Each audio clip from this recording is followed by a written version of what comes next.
direktor sam i vlasnik firme Meris.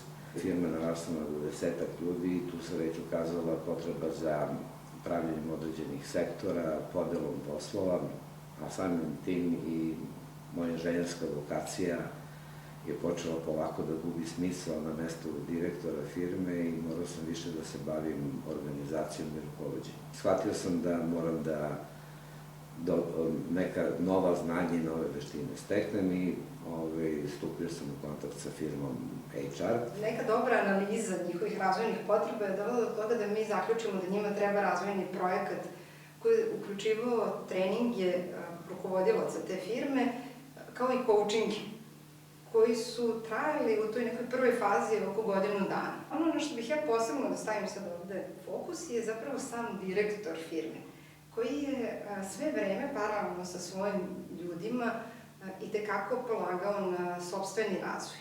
I ono što ja mislim da je najviše doprinelo tom uspehu u njegovom razvoju je zapravo njegova otvorenost.